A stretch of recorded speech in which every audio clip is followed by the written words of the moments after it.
And hello again, everybody, and welcome back as we get ready for the return home for the Roosevelt Lakers this weekend. A pair of games, Thursday and Saturday. Joined now by Roosevelt University men's head basketball coach Dee Brown. And Coach, we were just mentioning seconds ago, as a matter of fact, coming back home for a couple of games now this weekend after you've been basically crisscrossing the upper part of the Midwest here for the last 2 or 3 weeks. Will it be good to get back home and finally be able to play a couple of games at the Goodman Center? Yes, it feels real good. I think playing the Goodman Center is always good for us. Getting back off the road and playing in your home court. It's always a plus. So we prepping up for that and really excited to play in front of our fans.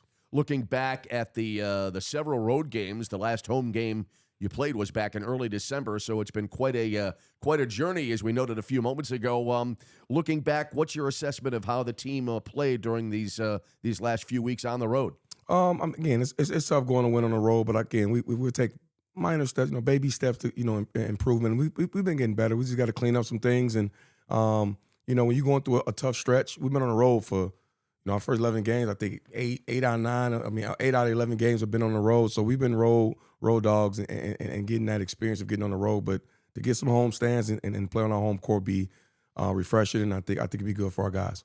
Looking back, starting with the games at Quincy, you had a pair of games, and it seemed like both had kind of a similar pattern where, and this seems to be a pattern perhaps throughout the season for the team so far, is that teams in most games just not able to get over the hump. Was that the case of the 2 games at Quincy, and have you kind of seen that play out as we've gone through the early part of the season? Yeah, we play really good basketball for 30 minutes. It's at that 10 minutes we got to clean up, and when we in games, we got to continue to fight, and it's a couple games we should have won. But guys compete, they playing hard.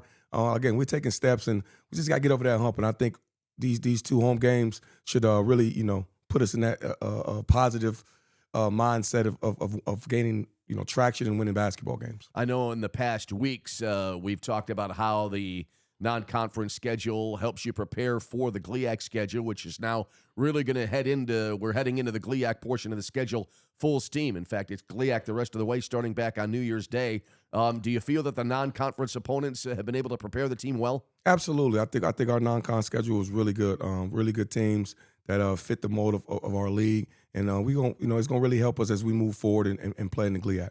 Looking back as well, closer to our record date here, and that is the 2 games played most recently, one on New Year's Day and then another game on the road at Ferris State a couple of days later.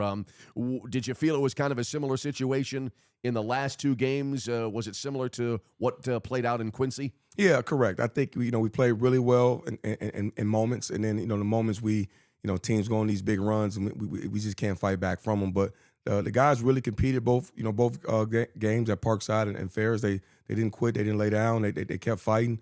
And we just got to put together a 40 minutes, 40 minutes of hard play. And I think we're taking steps in the right direction. Is it a case where you're looking for a situation where the team is finally able to get a little bit of a run going? I think that was one of the things that was something that the team was looking for, where never getting really blown out by a large margin, but yet it didn't seem like the team could get the run you needed to get over the hump. Is that something that you saw during the games of most recent? Yeah, also, we always got, key guy out here with an injury. So we haven't been fully, a team, a whole roster, but you hit it right on the head. It's moments where we have these lulls. We have these 4-minute stretches. We have 2 4-minute stretches where it just hurts us and we can't recover from. But we play 30 minutes of solid basketball. We just got to, continue to get better in those areas where we don't give up offensive rebounds. We don't turn the basketball. Just don't beat yourself. And we have those moments where we have 2 4-minute wars where we, the other team goes on a run and we just can't fully recover from that. So we're focused on getting better at the detail and putting together a 40-minute game. You read my mind. It sounds like it's a case where right now the emphasis is on playing 40 minutes. The team has the talent, and if they're able to apply that talent for the entitled 40 minutes, then the results will eventually come the way you want them to, won't they? Agree. Again, it's hard. When you coaching a team that's going through what we're going through, it's a little, it's just some adversity.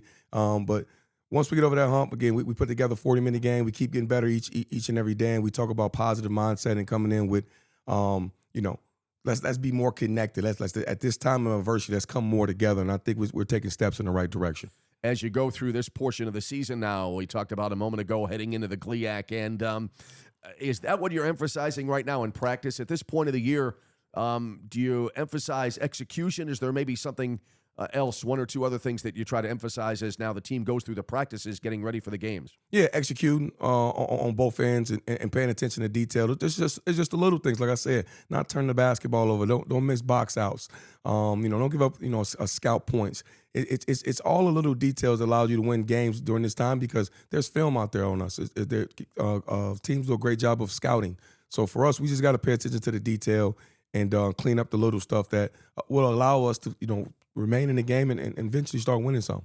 That's the one thing. You mentioned the word scouting, and that's the one thing about basketball, and really now in this day and age of video everywhere, is that not only do you know a lot about the other team, but the other team knows a lot about you, and that's something that you have to try to adjust for, don't you? Yeah, correct. I mean, we know what we bring to the table. We know our strengths, and like I said, this is why it's the GLEAD. That's why it's a really good league because people do their homework, people really study you, and come out and execute their scouts. Again, we got to do a better job of just the little small details that allow you to win basketball games, allow you to be in games when you need to, and that's rebounding, that's transition defense, that's taking away what the team wants to do, and also understanding how teams going to play us because there's film on us as well. Is frustration as well a factor, or is it something that you have to deal with? What comes to mind at Ferris State, a long stretch where the team had a lot of open looks for threes. The shots just weren't falling, and that can be frustrating after a while. You want the shots to fall, and when they don't go in, a few of them, they kicked in and out. Is that something that you have to try to get the team to handle? I assume they're handling it well, but is it something as a coach that you have to deal with in a situation where the shots at times just they're not going in and the results aren't there? Just about remaining confident and continue to build trust with your guys, meaning like, shoot the shots, be confident, understand that, these are shots that we could make. And also the prep that goes into, we got to play 80 minutes. Thursday, Saturday is an 80-minute weekend for us. So getting our legs, taking care of our bodies, and just remaining confident, even, it's tough to do at times. But from my point of view, we always remain confident. And I preach that, make the next one going to go in and keep taking shots, like good shots that we need. Don't take shots. Don't play hero ball. And we try to share it and try to take the right ones. And we'll keep getting better as we move along here in the GLEAD play. That's the thing is that the team, the players, the guys, they're getting open looks. And in the case I thought of the Ferris State game, they just weren't falling. But it was a case, again, where it's not like the guys aren't getting opportunities that aren't very good shots. They're getting open looks, and you have to try to, again, emphasize the fact that eventually it'll pay off. Get those open looks, and eventually it'll pay off. Absolutely. Just remain confident. They'll start going in. But the main thing we're focused on is also our defensive side. It's not an offensive issue right now. It's just cleaning up those small detailed things as far as glass control. We begin dominating on the glass. Keeping guys out of transition and getting easy points. And again, those little things will allow us to be in games, whether we make shots or not. And when the shots start falling, that's when our confidence on both sides will start going up. It sounds like outside of the shots, outside of the shooting aspect, there are other things that you want to try to adjust. And if you're able to do that, then as you say, the shots eventually will fall, and then the results will again pay off. Absolutely. We won't stop working. We won't stop preaching the same things. That's just who we are. Let's continue to get open looks. Let's continue to move the ball, share the ball. Take the shots that's available and that we work on, and then start falling. And again, you got to get in the gym, and you got to have some pride in your performance as well and the production. So I tell our guys, get the extra work in, get in and get some shots up. But we're going to continue to preach the same things. In the end, it seems like coaching is a little bit like trying to put together a puzzle, and you have to try to put all the pieces together in the right places and then get them to fit, and then in the end, that's what you're going for, and in the end, hopefully the results will follow. Is that kind of how a coach has to, at least at times, approach things? Absolutely. You got to be honest. You got to have a self-assessment of what's going on and really break down film and see what your team needs to improve on. But each and every day, I can just tell you, we're in the lab. We're focused on getting better and taking steps towards the right direction of just cleaning up some things, and you'll see improvement as we move into further to GLEAD play. As you go back and look at video and you go over a game in your mind, obviously your main job is to look at how things play out in the court and try to adjust on that. But do you ever go back as well and even game by game look back and do you evaluate your own performance? Absolutely. I mean, ATOs, how do we make adjustments of guarding this? I mean, it's a nonstop grind. When the season comes for us, we stay in the lab and we want to improve, we want to get better, and that's all you can ask from our point of view is make sure we put in the work and we deliver that message to the team as well. It sounds like coaching. Obviously, you enjoy it, but there's a lot of challenges, and in times it's never easy, is it? No, I mean, you got to understand what comes with it. You got to know what you sign up for. I'm in the competition business, so with the adversity, with the success, with everything that comes with it, I'm really. I love the game of basketball. I love what it does for me mentally. I love what it does to help young men further their futures in life. And I won't stop coaching the game the right way, talking about us together, playing the right way, really just competing and being part of a team is something special to me. So even though we're going through a lot and it's a lot of adversity, it's tough to win basketball games right now. We're not stop working. We're not stop preaching the same message of who we want to be, what we're about. And it's during this time that you really find out who you are. And do you really love this game? And do you really want to be in this business? Because it ain't just going to be all peaches and cream. It ain't going to be just you at the top. It's going to be ups and downs. And when you're down, how do you react? How do you respond? And I think that's life. And that's what we're teaching right now. Do you ever draw on last year's experience, even though it's a new group of players this year, with the exception of Griffin Yaklich?